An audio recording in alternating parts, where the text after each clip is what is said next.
garden of heroes with Americans from every race, every background, all Americans celebrated for their greatness and their exceptionalism, which I think is a great idea.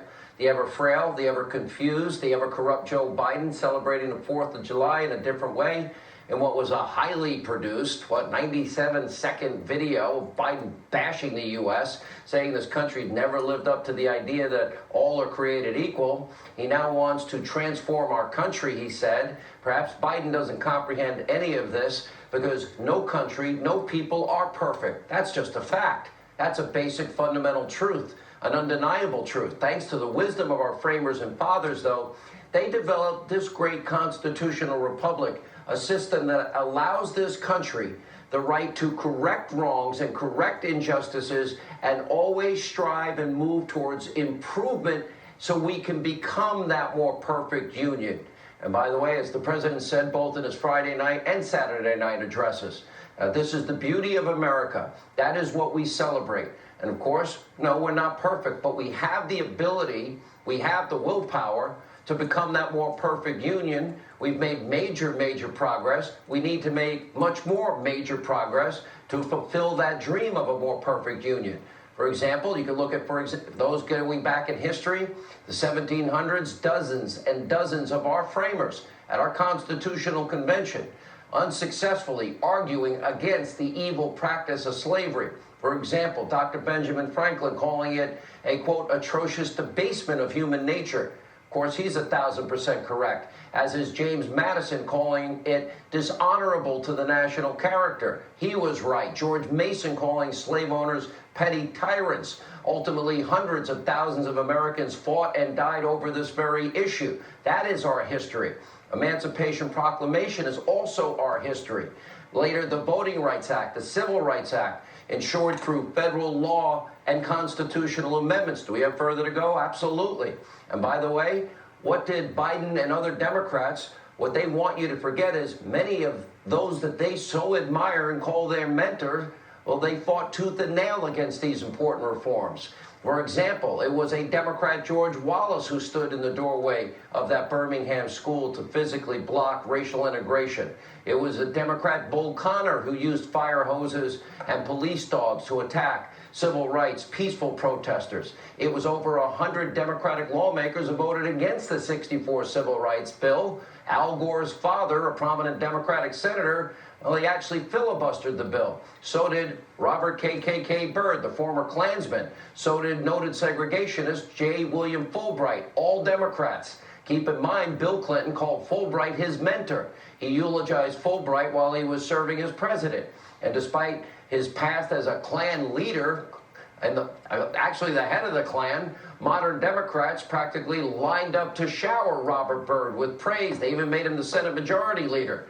Hillary Clinton calling Robert Byrd the heart and soul of the U.S. Senate. Chuck Schumer calling Byrd one of the greatest men in history. Pelosi calling Byrd an American patriot.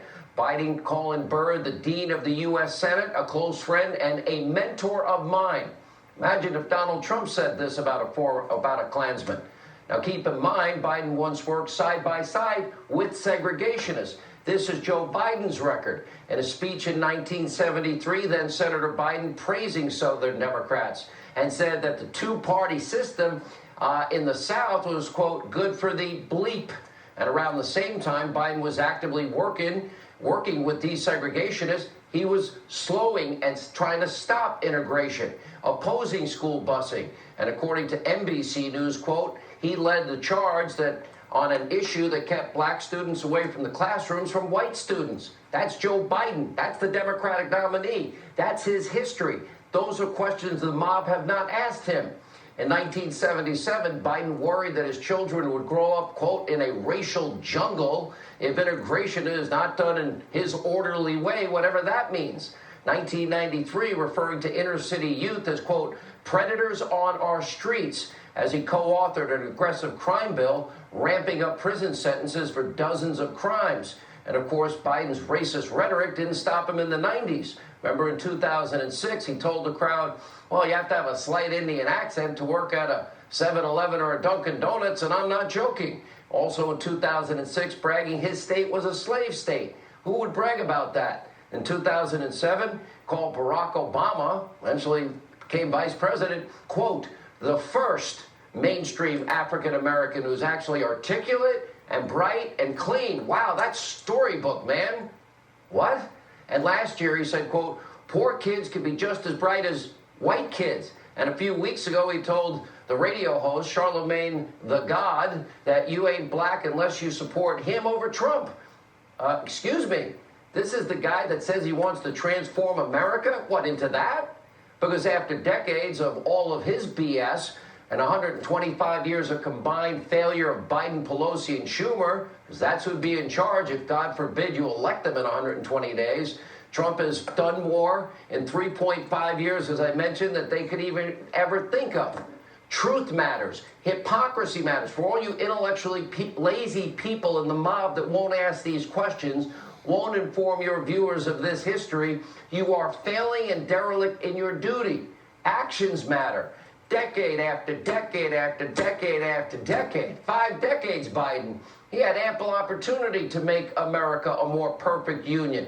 Instead, he made one weird racial statement after another. So, one comment about integration, segregation, and by the way, did nothing to end violence in American cities. And by the way, imagine if Donald Trump had said any of these things or supported any of these people that these modern Democrats supported.